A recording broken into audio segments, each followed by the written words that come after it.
Well, listening to that is Andrea Bradley, General Secretary of the biggest teachers' union, the EIS. So is this a done deal then?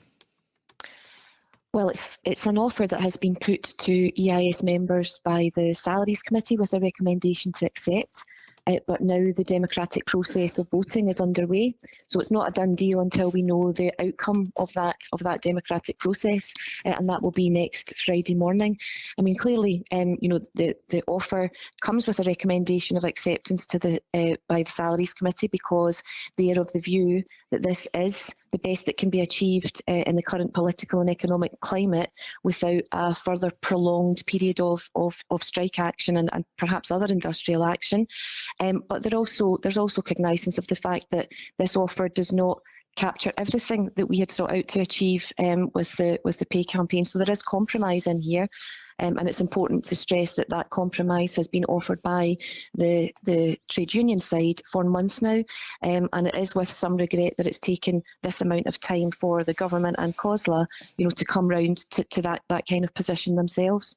So the process now is that EIS members are going to consider whether or not to accept the deal, and the EIS as a union has recommended that they accept it. So is there a chance that EIS members could reject this deal, or generally is it the kind of union that when they recommend to their members that they should accept it, then in this case that's going to be what will happen?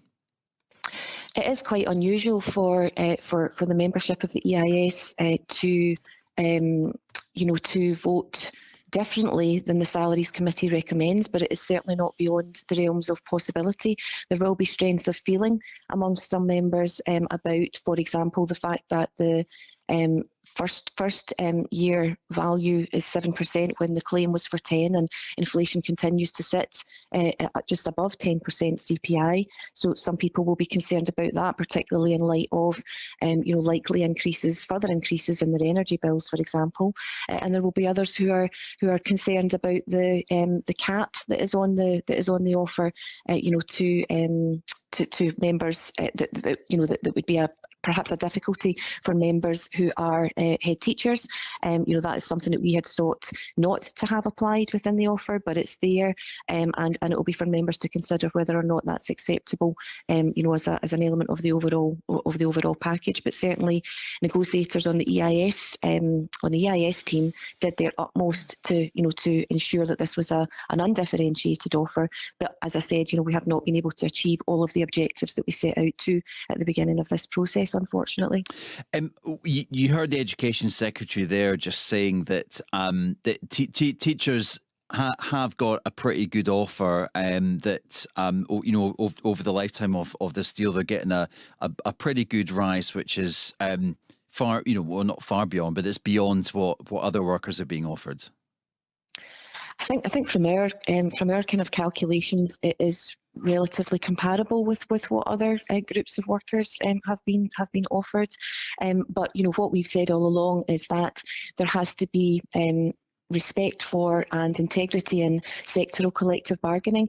We submit our pay claim on the basis of the professional needs and contexts of teachers rather than of other workers. We're very clear that when we frame a pay claim, it is about the needs, the needs of teachers. And we've seen the real terms decline in the value of teachers' pay, quite significantly since 2008. We also see that teachers are straining significantly with workload pressures. We see that there's a significant shortfall, it would seem, in terms of the uptake by potential new entrants to the teaching profession into initial teacher education. So there are real recruitment and retention issues that need to be addressed. Pay is one of those, but workload is another huge element that I think quite shortly, hopefully after we get a resolution to this dispute, our members will be looking for the union to take action on. Right. So you're going to be straight into another dispute after this pay one is resolved. Not necessarily another dispute, but our members, we've had a long-standing campaign focused on workload. That has certainly been referenced throughout the course of the Pay Attention campaign. But our members have been clear throughout the duration of this campaign so far that that we can't forget about workload. You know, they've continued to struggle with workload at the same time as suffering the inflationary impacts, you know, that so many others have, you know, relative to the rising costs of food, fuel, energy, etc. So this has been a perfect storm that we're trying to navigate our members out of, but also, you know, start to deal with some of these very, very pressing issues that impact on the professional lives of our members on a daily basis. The other thing we heard Shirley-Anne Somerville talking about a few moments ago was how this pay increase is going to be paid for, and she said there would have to be cuts elsewhere, although there's no detail on that, but she said that, you know, all ministerial portfolios would be looked at, including education. Are cuts elsewhere to the education budget just a price that you think has to be paid to afford this pay offer for teachers? So again, we have been clear throughout the duration of this campaign that it is about funding for education. There's been a declaration by the Scottish Government that education is a high priority, if not the top priority any longer. So we're absolutely clear that there has to be much more funding for education across the piece that would enable, for example, those workload issues to be addressed, class sizes to be reduced, ASN provision to be increased. All of these things are absolutely essential if we wish to move forward as a country in terms of the quality of provision within our education system. So we would be asking for, you know, for more across the piece for the overall funding of education.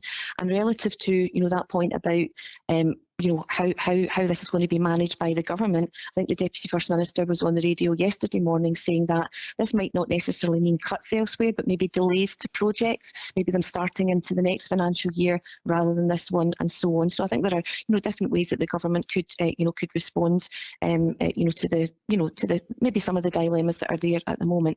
But the other thing that we would say is that we made very clear a long time ago that in teachers accepting grudgingly 2.2% last year, that a substantial claim would be coming this year, and the government and local authorities had plenty of time to plan for that and to prepare budgets, appropriately for that. And the reasons why they didn't do it, or the reasons why they've left it late in the day to do it, are really for them to explain.